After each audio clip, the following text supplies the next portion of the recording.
not only should feel, he better feel this way and better approach it this way to keep Aaron Rodgers. But Tony, Mark Murphy also, if we were sitting down having a real conversation, I would say to him, you and people of your ilk, meaning established NFL club builders, you're not accustomed to players having leverage. You think this is the NBA. And, you know, NFL people sneer at NBA management folks, and they have for years. You know, you can't just cut your guys and throw them out without, you know, because you got no-cut contracts.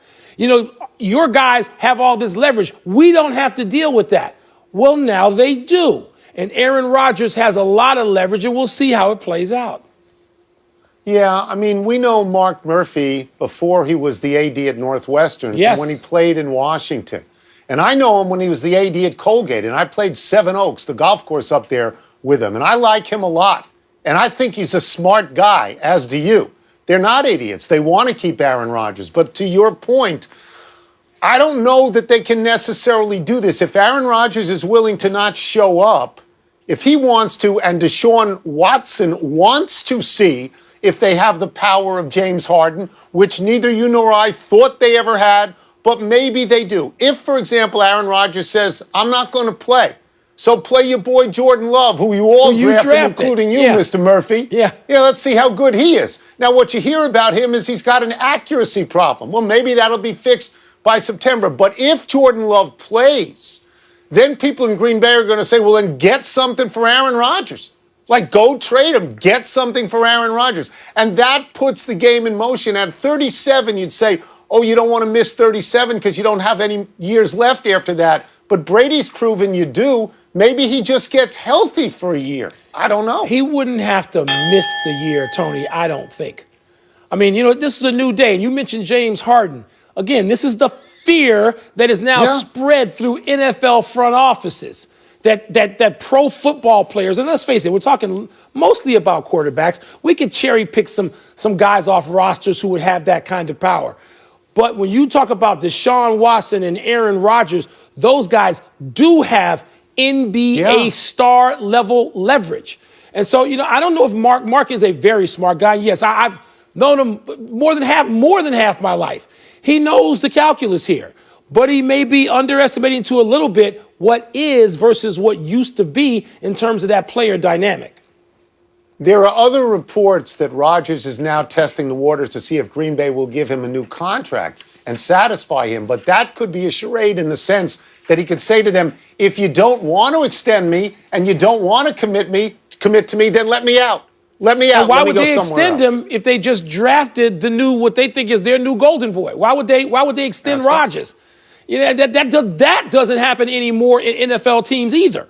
So look, Tony, I may have overreacted to Rodgers' demeanor and comments in the moment after a loss. I know better. You and I both been in a lot of locker rooms. We know that guys say and feel things in the moment that they don't say and feel 2 months later, 3 months later. But I'm still thinking that this is going to be Rodgers. We just saw his last snap of Green Bay. I'm sticking with that position for now. Let's move to baseball, where the New York Mets might be on the verge of another big move. Bob Nightingale of USA Today reports the Mets have offered National League Cy Young winner Trevor Bauer a deal that would approach Garrett Cole's baseball leading annual salary of $36 million a year. Tone, would signing Trevor Bauer make you take the Mets seriously as contenders in owner Steve Cohen's very first year? Absolutely. Look, I pay attention to the NL East. The Phillies are going to keep the catcher, JT Realmuto, who's a very good catcher. Okay? The Mets are already a contender as far as I am concerned, and I'll tell you why. They've got a few hitters who are awfully good. Alonso can hit 50 home runs, right? Conforto is a very good player. McNeil's a good player. They just got Lindor. Don't forget Lindor. Yeah, Frankie Lindor, who's a great player. Wilson Ramos, who I loved when he was in Washington. And they're going to get Noah Syndergaard back this year from Tommy John. They got Jacob deGrom, who is a 2-time Cy Young winner already in the National League. And if they get Bauer, I mean, just ask yourself this for a second. You come to New York for a 3-game or a 4-game series, and the first 2 people you get are deGrom And Bauer, welcome to the city. I mean, they're building their team the way the Nats did on starting pitching. Yes, I think they are contenders, and this is exactly what they wanted from Steve Cohen, that he would spend a lot of money, make some flashy hires, and make them a big market team. I'm not going to pretend to be a New York baseball expert, but this reminds me of the way that George Steinbrenner used to approach it, right? I mean, the Yankees have done it through farm system and great minor league development and filling in here and there. But as you mentioned, Tone, Cohen he's come in and he said when he came in, basically, look, we're going to do it on every level. We're going to rebuild the farm system. We're going to get free agents. We're going to make trades. And he seems to be doing that. But let me just say this. It looks great on paper, but we see teams every year in baseball who look great on paper and they don't get it done. Right. But I would say it's a little different from the way the White Sox are building, and they're apparently going to be contenders, mostly homegrown and really young talent. The Padres have a mix of both. But it's interesting, those three teams, Tony, which are they are the B-side teams in their big markets. Steinbrenner went out and he got Catfish Hunter and he got Reggie Jackson. They were not homegrown. No. He went out and made a big splash. Let me just give you Bauer's numbers for a second because they're fantastic. In the playoffs, he got a team to the playoffs that hadn't been there since Rose and Morgan and Bench and Perez. He went 7 2/3 innings, no runs, 12 Ks. When he went on 3 days rest, he went 8 innings, 4 hits, 1 run, 12 Ks. He's a stud. He's a stud. Let's move to the next story, and it's still baseball, which makes me happy. The Hall of Fame is set to announce its new inductees at 6 p.m. That's in a few minutes. There is a distinct possibility that no one will get in for the 4th time ever, the first time since 2013. Curt Schilling is someone who could get in. Barry Bonds and Roger Clemens are again on the ballot. Wilbon, how would you feel if nobody gets in? The Baseball Hall of Fame doesn't do it for me anymore because it's just one big, fat, dark cloud. That's what it's been. The cloud's been hanging over Cooperstown now. How many years did you say, Tone? 10? Right? Maybe a little bit more than that? 15 even? More. 10 to 15 years. Yeah. It's just been hanging there. And you don't know what to make of it. What am I supposed to believe about the steroid era? How harshly should the players from that era be penalized? Individually or collectively, and you just go, oh my God, I'm tired of this. I'm tired of this discussion. I'm tired of the gloom. By the way, I'm not blaming anybody. I mean, if I was going to blame people, it'd be the players in question. I'm not blaming the people who elect folks to the Hall of Fame. I'm not. If I was in that body of people, I don't know that I would know what I'd feel comfortable doing. So when it comes to Baseball Hall of Fame, I'm just like, just keep it away from me. Maybe in 20 years, we'll be past this.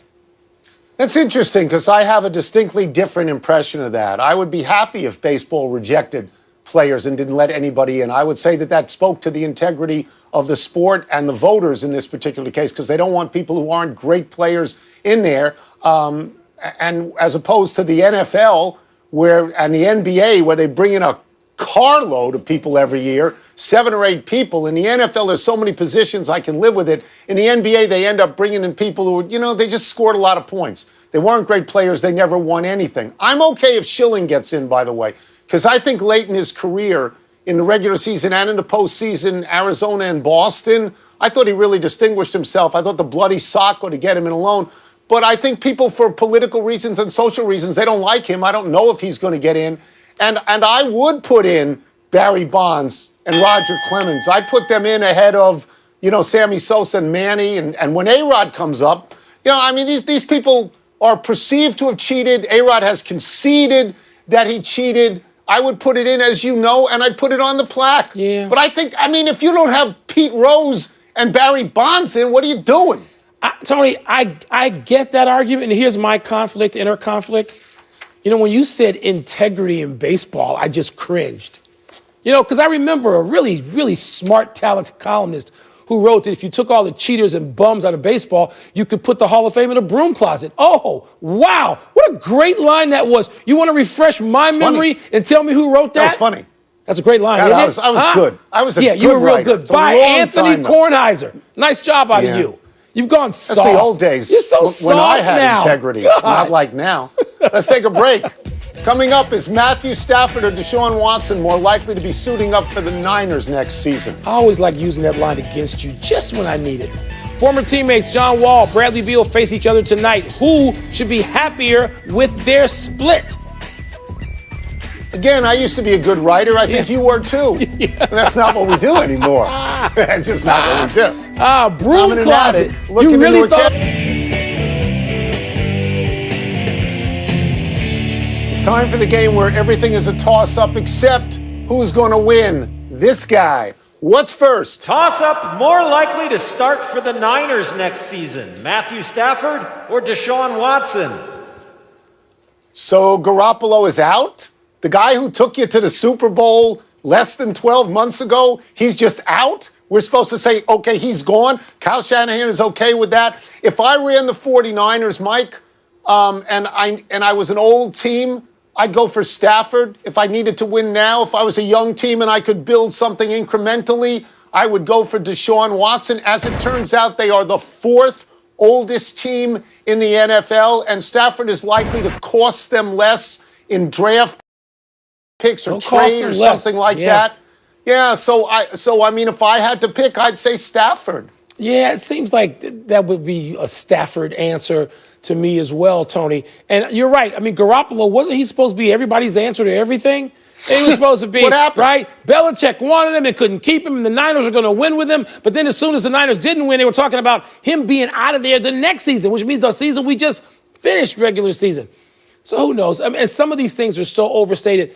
Stafford hasn't done anything to prove that he can win, but we think he can. We're projecting with better players around him. I would think it would be Stafford as well. Yeah, I mean, he gives you a better opportunity maybe to win right now. Right now. I don't know. Deshaun Watson's still a better player. Toss-up. They play tonight. Who should be happier, Bradley Beal or John Wall? Okay, so money is not an issue. They both make a lot of money, although Wall makes so much money. In 2022, he's going to make $47 million. You have to look at what they're playing with and what they think is coming around the corner. And both these teams have been hurt by the coronavirus, so it's hard to tell if they're any good or not. Houston is 6-9. Washington is 3-9. Washington traded Wall and got Russell Westbrook, who I believe is a better player and more willing to play with Beal. Wall didn't really want to play with Beal. If I look at this objectively, I think Beal probably has to be happier because they traded Wall to keep him happy and to keep him around. So I think he's probably a little bit happier, even though the GM lied about that trade. Tony, that makes sense to me, the scenario you just laid out. But I'm going to say Wall, because Wall is playing. Yeah, look, and first of all, the Wizards don't even play. They're not even out there. The Wizards, the season has started, and the Wizards are still in training camp. We don't even know where they are, sadly, because of coronavirus. Now, that's right. There's a kid named Christian Wood, and I know you're not watching the league yet. You don't know who Christian Wood is, but you better start to pay attention, He's center. son. He's good. He can play, and John Wall can play with him, and Eric Gordon. And I'm not sure I know what Houston's doing, who God only knows what their management's doing. But I think the answer could be John Wall here, who seems pretty frisky and happy about his situation. And they just got Oladipo, so you got Oladipo, who can not only Wall, play, Christian Wood. He can sing. He can sing. Clear he can dress win for Kornheiser. Too. Oladipo. Let's take one last break, but still to come. Coach K's team could fall below 500 tonight. Really? Oladipo annually on my all best dressed team in all of sports. Jamal Murray gets tossed after going low. Going low. Maybe it's Wall, but I don't think so. Nobody wants to man signed with the Lakers in the offseason. There were all sorts of pronouncements that this was monumentally important. Not only would Harrell's offensive and defensive prowess greatly help the Lakers, but his absence from the Clippers would greatly diminish them. The Clippers were potentially dysfunctional because they fired Doc Rivers and Paul George had another massive choke during the playoffs. Well, so far, the Clippers haven't been hurt at all. Their record of 13-4 is just a half game behind the Lakers' 14-4, which is best in the NBA. And George is having a very good season. Harrell, who averaged 18.6 points and 7.1 rebounds for the Clippers, is getting the same rebounds for the Lakers, but his scoring is down 5 points a game. What is the motivation to switch teams but stay in the same building since both the Clippers and the Lakers play in the Staples Center. I'm guessing the Lakers locker room and catering must be far superior to the Clippers. Or the Lakers locker room has that guy with 23 on his jersey. Maybe that might be the motivation for switching locker rooms in that building. Harold wasn't going to score as many points playing for the Lakers. That just wasn't going to happen, but he's a big contributor. Tony, the Lakers gave the team the day off today and have no plans to officially mark the year since the death of Kobe Bryant. LeBron even said earlier this week, quote, "Legends never die, and he's exactly that," close quote. And Anthony Davis said, quote, "I know I still have trouble with it. You still just can't believe it," close quote. Tony, I'm totally with LeBron and AD in that it's okay to deal with this in a private team way as opposed to another round of public commemorations. Happy anniversary, Chicago Bears. On this day 35 years ago, the Monsters of the Midway completed their dominating 18-1 season with a 46-10 demolition of New England. The Bears' defense was extraordinary. During the regular season, they held opponents under double digits 7 times. In the playoffs, they were even better. They won their 3 games by a combined score of 91-10. To add insult to injury, they even devised a handoff to William the Refrigerator Perry, a massive defensive lineman, for a Super Bowl touchdown.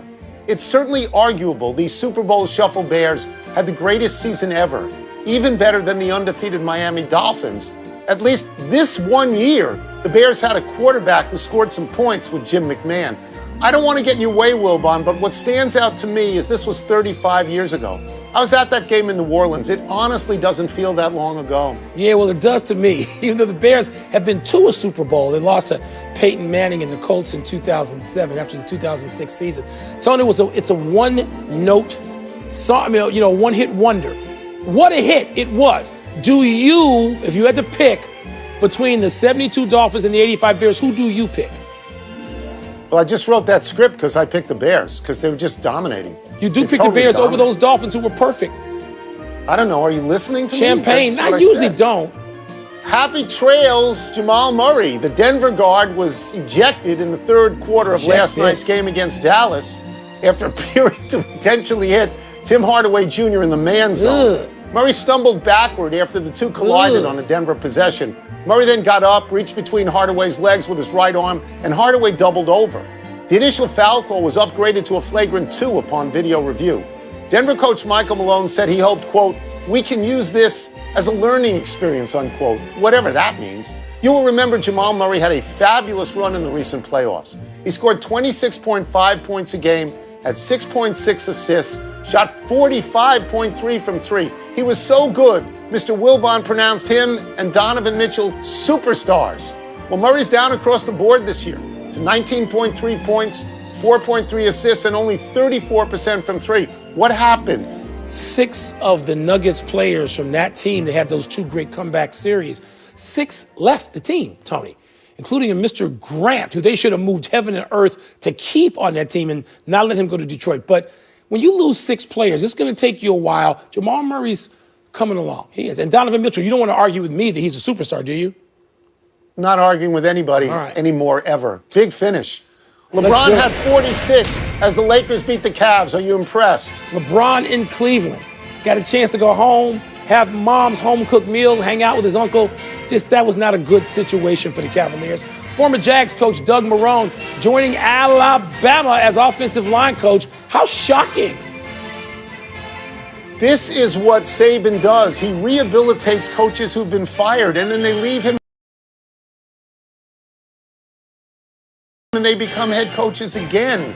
James Wiseman came off the bench last night behind Kevon Looney. Did I get that right? Yes, you did. Does that make sense to you? In the short term, anything can make sense in the NBA, Tony. And particularly, I'm sure Steve Kerr wants to play with combinations and rotations or groupings of players. Yes, it makes sense. Georgia Tech at Duke tonight. Is 5-5 Duke going to fall below 500? It's unthinkable to me. This is Duke. I mean, I can't imagine them under 500. No, I can't either. Wild. Last one. The Jazz go for their 9th win in a row when they host the Knicks. Do you like their chances? Tibbs has the Knicks playing much better, Tony, 8-10, at least hovering around 500. I don't see them beating the Jazz, the 12-4 Jazz tonight in Utah. No. Out of time. Try and do better the next time. And I'm Tony Kornheiser. And I'm Mike Wilbon. Same time tomorrow, Knuckleheads. You can get the PTI podcast on the ESPN app or Apple Podcasts. Now, from the Sports Center.